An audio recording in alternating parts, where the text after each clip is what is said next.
수정신고서 작성을 보면요. 예를 들어서 EX는 예시예요. 수정신고할 내용.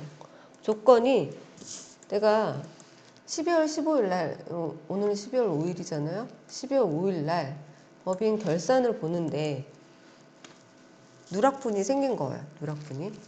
일기 예정에 해당하는 매출하고 매입세금 계산서를 누락을 했대요. 일기 예정 거. 그러니까 지금 12월인데 일기 예정이면 뭐 1, 2, 3월 중에 발견이 됐겠죠. 근데 이거를 모두 미발급했대요. 매출이나 매입을. 이제 결산을 보니까 이제 돈이 나가서 확인을 해보니까 아 이게 그때 당시에 공급이 됐는데 세금계산서가 아예 발급이 안 된 상태인 거죠. 근데 이거를 제대로 해당 그 공급 기간에 공급 시기에 1, 2, 3월 달에 세금계산서를 발급하기로 해가지고 발급하고 이제 매입세금계산서는 수취했대요. 이때 반영해야 되는 가산세는 신고불성실, 납부불성실, 세금계산서 합계표, 미제출 가산세, 매입세액 불공제가 있습니다. 그러니까 아까 제가 6개월이 넘어가는 거는 가산세가 매입세액 불공제 되는 것들이 있다 그랬잖아요. 그래서 이 매입세액 불공제가 지금 그 계속 세법 개정이 되고 하니까 이런 것들 가산세 적용을 할 때 이게 매년 세법 개정이 돼요. 그러니까 어떤 게 딱 된다라는 게 없고 국회의원들이 이거 이렇게 세법 개정합시다 하면은 그 막 기재부에서 안을 주면 그걸 가지고 국회의원들이 이렇게 입법을 해요. 그럼 그렇게 이제 매년 하는 거예요. 그래서 세법도 매년 바뀌거든요. 그래서 어떤 가산세나 또는 뭔가 그래서 제가 세법 개정 수업은 들으라고 합니다. 그 세무대리인 같은 경우는 그 세무사회 같은 데서 교육하거든요. 개정세법을 공부를 해야지 그 해에 바뀐 걸 적용을 해서 내가 신고서 작성하고 뭔가를 하지 내가 예전 세법 알고 있는 상태에서 수정신고서 일반적인 부가세, 법인세, 소득세 신고서 또는 해당 거래들을 다 적용을 하게 되면 이미 시간이 다 지나버린 상태에서 발견을 했을 때는 끝나버리는 거죠. 관련된 가산세를 다 적용받을 수 있으니까 꼭 연초에 한 3월 정도 할 거예요. 세법, 개정세법 수업 같은 거를. 왜냐면 시행 시기가 보통 2월에 시행을 해요. 시행이 2월에 보통 2년도 2월에 되기 때문에 그래서 이제 3월 정도에 세법 개정, 개정세법 교육 이런 게 있거든요. 그거는 꼭 들으시라고 합니다. 제가. 옛날에는 그걸 왜 들어야 되는지 몰랐어요. 그냥 부가세 신고할 때 부가세 교육만 받고 법인세, 소득세 이런 교육만 보면 되지 왜 개정세법을 봐야 될까? 그랬는데 들으셔야 됩니다. 그거.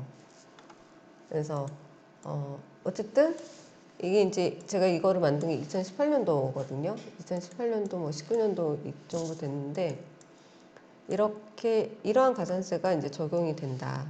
그래서 해당 연도를 만약에 우리가 수정신고나 경정청구를 2년 전 거 할 수도 있거든요. 그러면 그 해당 연도에 적용이 되는 세법을 적용을 시켜줘야 돼요. 해당 연도가 지나서 이제 세법 개정됐으면 개정 전 세법을 적용을 해줘야 된다는 거죠. 지금 이거는 2018년도가 19년도에 이제 제가 작성을 한 거라 이 매입세 불공제도 당연히 들어갔어요. 근데 지금은 해당 매입세 공제는 될 수도 있거든요. 이 기간을 봤을 때는. 그래서 이게 2018년도라고 하면 이러한 가산세가 적용이 된다. 그래서 내가 수정신고, 경정청구하는 그 해당 시기가 언젠지 보시고 세법 개정된 거 적용을 해서 해주셔야 돼요. 그리고 수정신고서를 만들어야 하는 과제기간인데 이게 일기 예정 거니까 지금 수정신고서 하는 거잖아요. 그래서 일기 예정 부가가치세를 수정신고서를 작성을 할 겁니다. 납부할 시기는 납부할 날짜를 회사한테 물어봐야 돼요. 언제 납부하실 거냐고. 만약에 이제 수정신고할 건이 생겼다. 그러면 납부도 해줘야 되거든요. 그러면은 언제 납부할지 내가 수정신고서 작성을 해서 가산세가 한 1,000만 원 나왔는데 회사에 돈이 없으면 못 내는 거잖아요. 그러면은 그거를 이제 납부 지연 가산세를 이제 날짜별로 해야 되기 때문에 언제 납부할지 날짜를 받으셔가지고 수정신고서를 작성하시면 되겠어요. 납부불성실 때문에 그래요. 근데 이제 수정신고를 했는데, 원래는 옛날에는 수정신고서를 그러니까 수정신고서를 제출함과 동시에 납부까지 됐어야 되는데, 지금은 수정신고서 제출하고 납부는 바로 하지 않아도 돼요. 근데 이제 한 달이 지나가면 수정신고 접수가 됐잖아요. 한 달이 지났는데도 납부가 안 됐다. 그럼 이제 세무서에서 고지할 수 있거든요. 고지를 하게 되면 또 고지한 거에 대한 미납분이 생기죠. 그러면 가산금이 붙어버려요. 뭐 가산금 이런 세금들이 추가적으로 더 많이 붙어요. 그러니까 고지한 거를 납부를 안 하면 가산세 같은 게 더 많이 붙기 때문에, 그래서 언제 납부할 건지를 확인을 하시고 수정신고서를 작성을 하시는 게 좋아요. 뭐 물론 당연히 돈이 없다 그럴 거예요. 근데 이제 그 얘기를 해줘야죠. 이거 더 늦게 하실수록 가산세가 아까 납부불성실 거의 10% 됐잖아요. 10% 정도 더 붙기 때문에 그거 이제 아셔야 된다고. 결산 시 발견 시점부터 신고서 작성까지의 프로세스, 이제 이런 방식으로 제가 수정신고서 작성하는 방법이거든요. 결산을 봐요. 외상 매출이니까 외상 매출금 원장을 막 보고 있었겠죠? 막 보고 있었어요. 그러니까 모든 통장을 반영을 하고 외상 매출금을 맞춤 보는 중이었어요. 그러니까 제가 다 저번 주 결산 수업할 때 다 업로드 할 거 하고 입력할 거 대충 다 하고 어느 정도 하고 난 다음에 재무 상태표를 딱 출력을 해서 하나씩 맞춰본다 그랬잖아요. 순서대로. 보통예금 뭐 그거는 좀 쉬우니까 2018년도에 맞춰보고, 그 다음에 외상 매출금이 상단에 있으니까 외상 매출금 맞춰보는데, 이제 여기 총 잔액이 나올 건데, 이 잔액과 재무상태표의 외상매출금 잔액이 맞으면 우선은 거래처 코드는 다 걸려있다라고 우선은 보고, 그 다음에 해야 되는 게 이렇게 오른쪽 키 누르면 금액순으로 잔액순 정렬이 되거든요. 그래서 잔액순 정렬로 제일 먼저 합니다. 그래서 이렇게 0으로 떨어지는 업체들도 되게 많아요. 이런 거는 굳이 볼 필요가 없죠. 근데 이렇게 잔액이 남았을 때 이 잔액이 실질적으로 이 잔액이 맞는지 확인은 당연히 필요해요. 왜냐하면 잔액은 있지만 뭔가 잘못 반영이 됐을 수도 있고, 여기 안에서도 매출이 누락됐을 수도 있고, 원래 여기는 이렇게 매출을 많이 일으키는 회사이기 때문에 실제 잔액이 이렇게 잔액이 남아있긴 하지만 실제 잔액은 이게 아닐 수도 있다라는 거죠. 그래서 상세 내역을 다 하나씩 다 봐야 되는 거예요, 이거는. 근데 가장 눈에 띄는 게 어쨌든 마이너스로 딱 띄는 게 가장 눈에 제일 먼저 들어오거든요. 이거 먼저 이렇게 보는 거죠. 그래서 외상매출금이 마이너스가 나다라는 거는 거의 대부분이 이제 매출 세금계산서 누락을 의미한다 그랬어요. 근데 여기 세금계산서라고 되어 있지만 여기가 이제 도매업을 하는 데들은 회사랑 회사가 거래하는 게 많기 때문에 세금계산서 매출이 많아요. 그러니까 업종 파악도 하셔야 돼요. 소매 매출은 현금 매출, 소비자 매출도 있을 거고, 뭐 사업자 매출도 있을 거고 그럴 거거든요. 그래서 업종 파악을 해서 어떤 매출이 있을 건지 그거 파악하는 것도 중요한데, 어쨌든 여기는 이제 도매를 하는 회사이기 때문에 이렇게 세금계산서 매출로 이제 유출을 합니다. 유추가 아니고 이제 파악이 되는 거죠. 근데 요거가 매출세금계산서 누락을 의미한다라고 했는데, 이게 이제 정말 매출 누락이 맞는지는 회사에 최종적으로 확인을 해야 돼요. 그래서 이게 돈이 1억 1천만 원이 지금 언제 들어온 게 있는데, 이게 지금 매출인 것 같은데 매출이 맞느냐? 아까 제가 얘기했잖아요. 이 업체랑 대여금 약정서 써가지고 대여금이 입금됐을 수도 있거든요. 그래서 이게 매출이 맞는지 아니면 다른 건지 확인이 반드시 필요하다라는 거죠. 매출 누락이 맞다 그러면 제일 먼저 해야 되는 건 세금계산서 발급부터 해야 되겠죠. 근데 발급을 회사에서 혼자 하면 안 된다 그랬어요. 상대방도 같이 맞춰줘야 되기 때문에 같이 해야 된다. 그거는 이제 회사에서 하실 거고.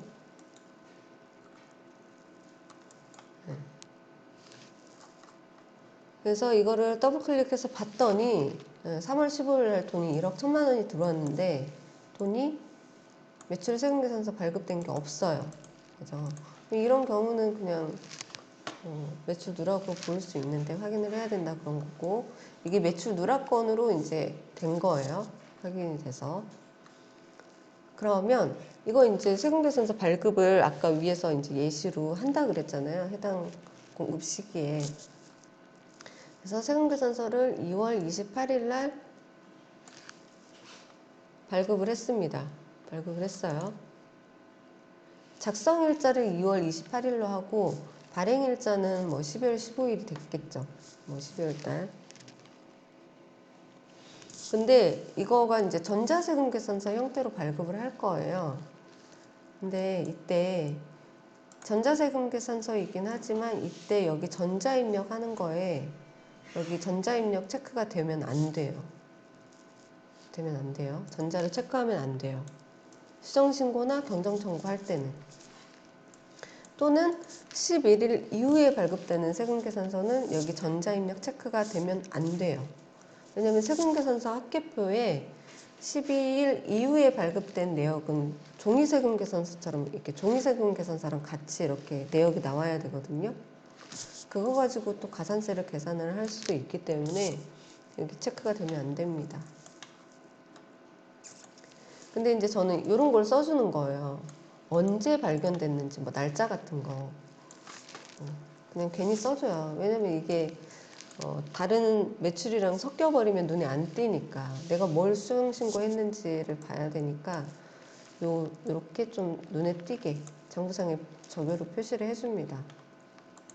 옛날에는 제가 처음에 업무를 할 때는 세금계산서에 저교가 이렇게 품목이 이렇게 다 기재가 돼 있잖아요. 그거를 똑같이 써줘야 된다라고 생각을 했었거든요. 똑같이 여기에다가 써줘야 된다. 근데 그럴 필요가 없었던 거죠. 이거는 제출되는 내용이 아니니까. 중요한 거는 이 작성일자, 공급일자, 아니 공급가액, 세액, 여기 받는 자, 공급받는 자 등록번호. 이게 중요한 거지. 이런 것들은 제출되는 게 아니에요. 부가세 신고할 때. 그래서 이제 반영을 이렇게 해주면 거래처 원장에서도 보기가 너무 좋은 거죠. 이렇게. 아, 이거 12월 15일 날 발견을 해서 매출 누락건이고 이걸 넣어서 지금 장부를 딱 0으로 맞췄어요.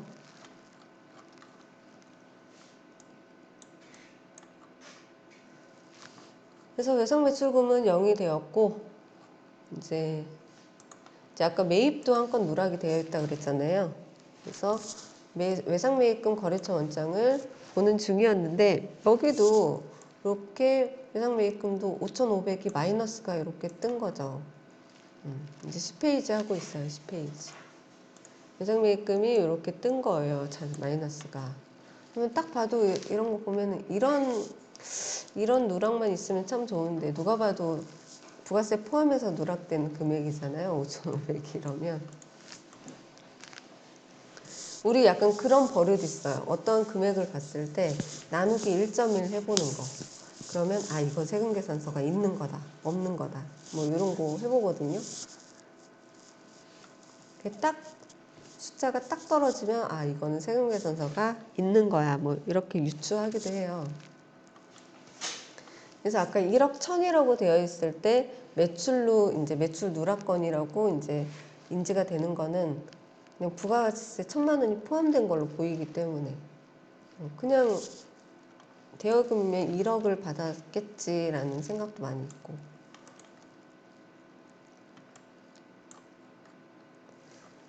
그래서 봤더니 또 4월 28일 날 아니다. 3월 10일 날 5,500이 누락이 됐네요. 돈이 나갔는데 세금계산서가 없는 거예요. 그래서 이것도 이제 거래처 확인해 보니까 매입이 누락된 거예요. 그래서 쌍방이 발급하기로 했으니까 그 발급을 받았다 그러면 이것도 매입 누락인데 아까 제가 요거는 부가가치세 500만 원이 매입 누락 매입세 공제를 못 받는 거라고 했잖아요. 그래서 여기 보면은 세금계산서 매입 매출 전표 입력을 할 때 여기를 불공으로 합니다. 불공. 매입세 공제를 못 받는 거는 불공으로 해요. 불공. 그러면 매입세 공제받지 못하는 500만 원 포함해가지고 다 해당 상품을 구입한 거면 상품으로 들어갈 거고 원재료 구입했으면 원재료로 부가세 포함해서 들어갈 거고 그래서 매입세 공제받지 못하는 거는 비용으로 처리가 된다라는 거가 있습니다. 그래서 500만 원 매입세 공제받지 못하는 그 10%는 비용 처리가 되기 때문에 해당 회사의 법인세율 또는 소득세율만큼 어쨌든 세금을 덜 내는 효과가 있기는 있어요. 그래서 예를 들어서 여기 회사가 법인세율 10% 적용되는 회사라고 하면 11% 지방소득세 1%가 있으니까 500만 원에 11%면 얼마죠? 50만 원. 한 50만 원 정도는 법인세를 더 적게 낸다라고 보시면 될 것 같아요. 그래서 회계처리도 이렇게 한 번씩 보셔야 돼요. 원래는 여기가 상품에다가 차변에 부가세 대급금이 있을 건데 지금 이게 합쳐져가지고 상품에 5,500이 들어갔구나. 그럼 나중에 상품 매출 원가로 반영이 되겠구나. 부가세만큼. 이렇게 한 번씩 이런 분계도 모양이 어떻게 달라지는지 한 번씩 보시는 것도 좋아요.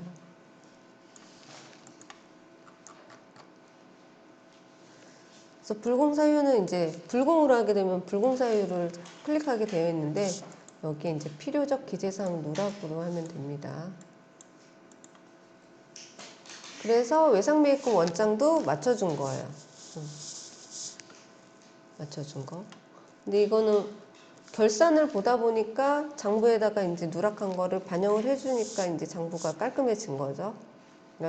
그러니까 이게 이제 결산 과정은 장부를 맞춰가는 과정이고 맞춰가는 과정에서 뭔가 누락이 됐다 그러면 선행돼야 되는 게 해당 뭔가 신고가 필요하다 그러면 부가가치세 수정신고, 경정청구 이런 게 있어줘야 될 거고 또는 인건비도 누락이 됐을 수도 있거든요. 인건비 누락이 됐다 발견을 했으면 원천세 수정신고 해줘야 되는 부분이 있을 거고요. 그러한 작업들이 선행이 돼야 됩니다. 그래서 정기 부가가치세 신고서 해가지고 지금 매출 한 건, 매입 한 건 누락한 거 발견한 거잖아요. 일기 예정 때. 일기 예정 부가가치세 수정신고서를 작성을 하는데 여기 이렇게 정기 신고 부분이 정기 신고로 되어 있어요. 근데 여기를 이제 수정 신고로 바꿔줍니다. 수정 신고. 그다음에 차수는 이제 1차수, 두 번째 수정 신고한다 그러면 수정 차수가 2차수가 되겠죠. 근데 이거 할 때 지금 정기 신고할 때 우리 부가가치세 신고서에 마감을 하면서 다른 매출세금계산 사개표 다 마감이 되어 있는 상태예요. 근데 마감이 되어 있는 상태로 풀어버리면 지금 정기신고서가 마감이 안 풀어졌기 때문에 세금계산서 합계표에서 마감을 해제할 수가 없어요. 여기 이쪽에 마감 해제 이쪽에 보면 예를 들어서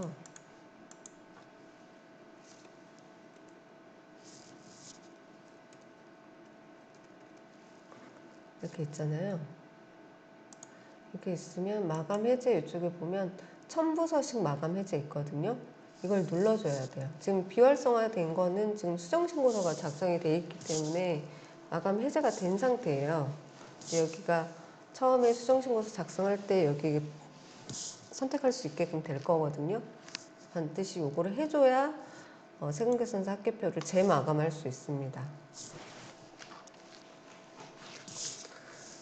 그래서 이 수정신고서를 이렇게 불러오면 이제 새로 불러오기를 해줘야 돼요. 자, 불러오기를 해주는데 이쪽이 정기신고한 거, 이쪽 부분이 정기신고한 거, 이쪽 부분이 새로 수정신고할 부분인 거예요.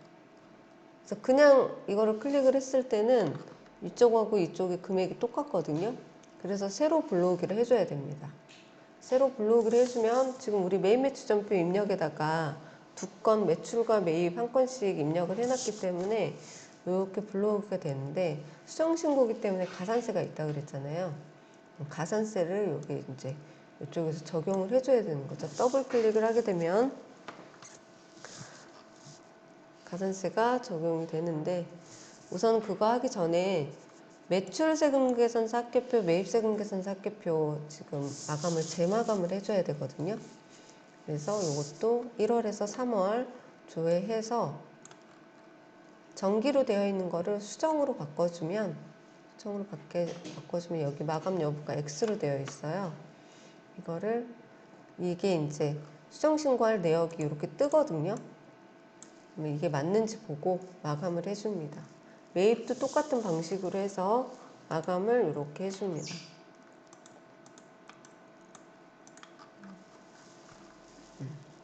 세금계산서 합계표 조회한 다음에 반드시 마감을 해주셔야 돼요.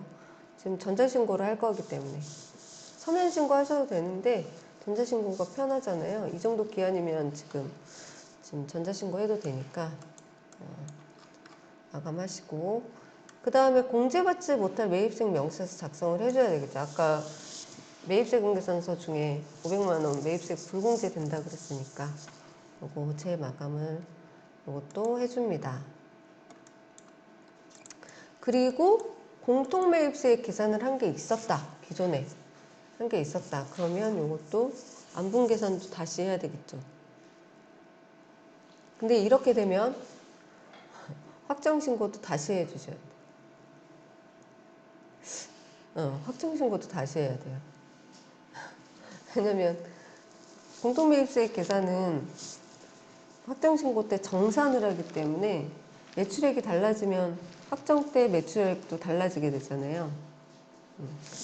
그래서 항상 그 뭔가가 매출이 늘어났는데 매출이 늘어난 것만큼 뭔가 달라지는 부분이 있으면 그것도 같이 바꿔줘야 되는 거예요. 복잡해지는 거죠, 이제. 그래서 이때 이제 다시 불러오기를 합니다. 지금 공통매입세 요거 했고, 공통매입세까지 바뀌었으면 이 부가가치세 신고서에서 다시 불러오기를 해주셔야 돼요. 왜냐면 공통매입세액이 달라졌으니까. 일반적인 여기 매입세 공제가 불공제된 거 이거는 이미 부가가치세 기존 부가가치세 신고서에 반영이 됐거든요. 근데 공통매입세액 자체가 또 달라졌다. 그러면 다시 불러오기를 해주셔야 돼요. 그 다음에 이제 뭐 할 건 없거든요. 그럼 이제 가산세 계산을 해줘야 돼요. 가산세 계산을 할 때 가산세계에서 더블 클릭을 하게 되면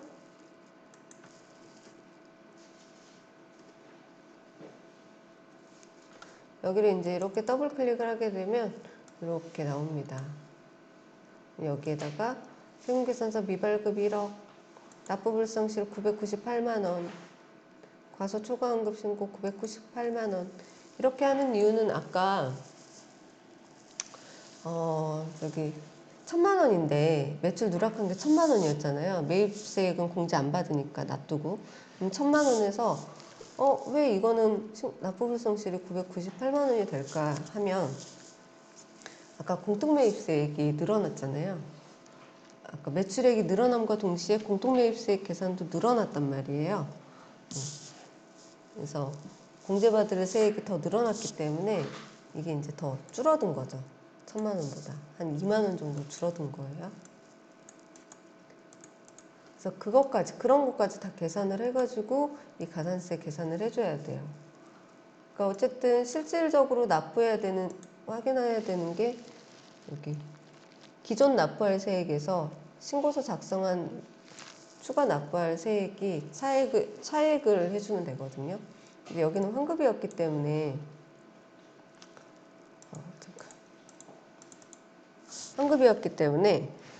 환급액이 큰 거에서 환급액이 작아진 거면 납부할 세액이 더 늘어나는 거니까요.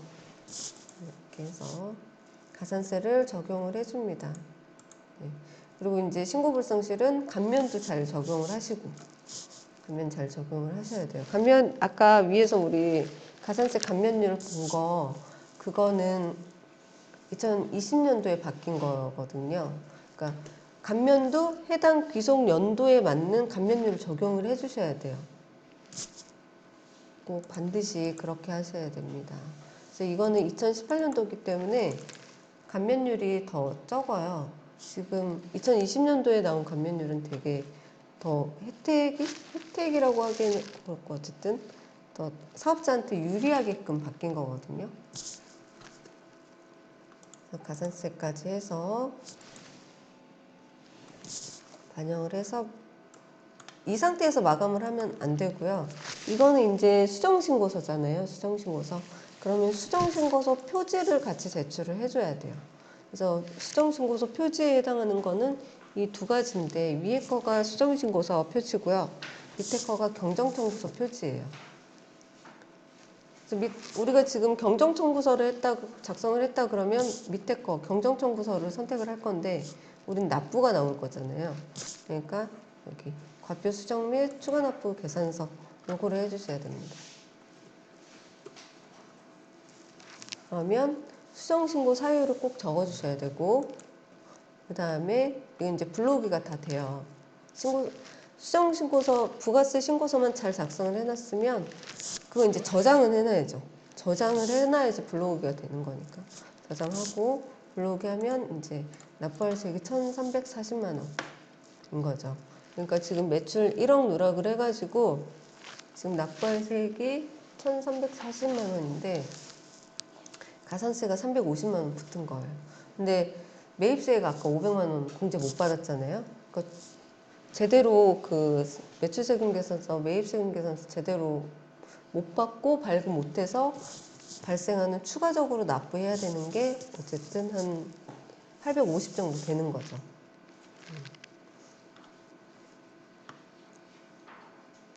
그래서 이것까지 저장을 하게 되면 그 다음에 이게 작성이 돼야지 이 부가세 신고서에서 이제 마감을 할 수 있거든요. 그래서 마감을 하게 되면 이렇게 이런 것들이 떠요. 기존 신고서랑 수정 신고하는 것들 내역이 다 뜨거든요. 이렇게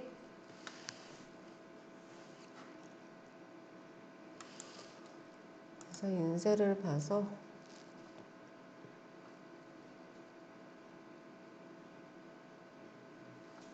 인쇄를 딱 봐서 이렇게 수정신고서는 이렇게 적서가 되어 있어요. 기존 정기신고한 게 적서가 되어 있죠. 밑에 거가 이제 이번에 최종 신고하는 거고 그래서 이렇게 수정신고서 이렇게 체크도 되고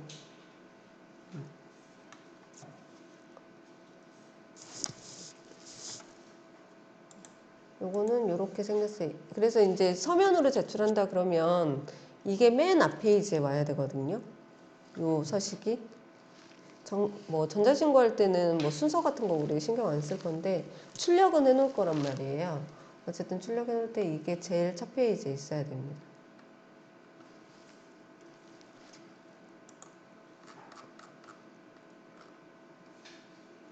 그래서 위에 지금 가산세 어떻게 계산했는지 제가 가산세 이렇게 다 표시해 놓은 거거든요.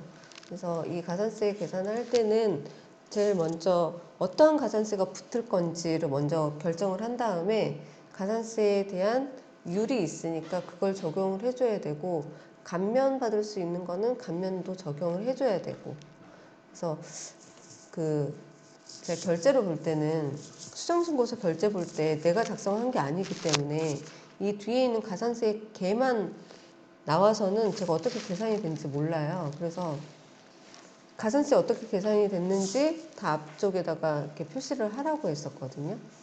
그래야지 이거 가산세 잘 반영했어 못했어 뭐 이런 것들을 알려줄 수가 있으니까요. 그래서 꼭 가산세는 별도로 계산을 이렇게 하시는 게 좋아요. 그래서 가산세 계산에 대한 근거를 뒤에다가 첨부를 해주면 좋겠죠. 이거는 숫자만 표시가 되어 있기 때문에 이러한 가산세가 있는지는 알겠는데 어떻게 계산이 됐는지 이렇게 있으면 좋겠다.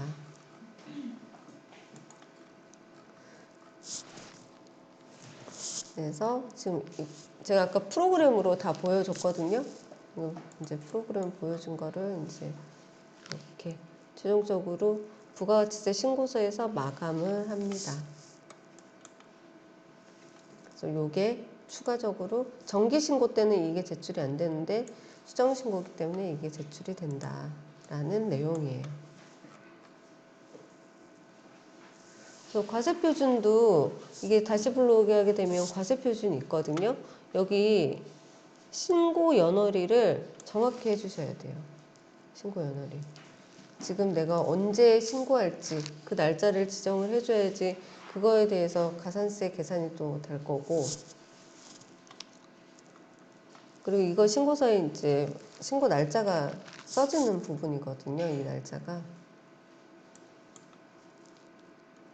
안 그러면은 여기 정기신고일자로 기재가 돼요.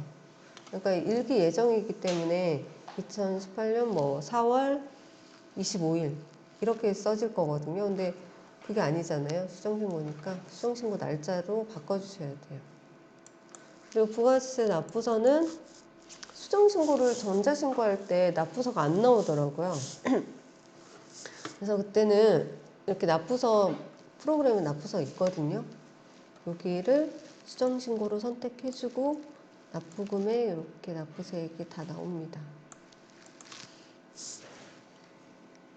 그래서 이 납부서로도 납부할 수 있어요.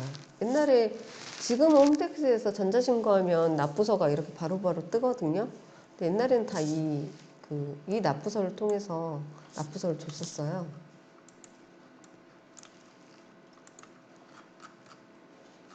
그래서 서면신고, 전자신고할 신고 서식해가지고 이 신고서 제출해주면 되고요. 여기 모양은 이렇게 생겼다. 뭐 그 내용이에요. 그래서 오늘 그 부가가치세 신고는 수정신고서는 이렇게 보고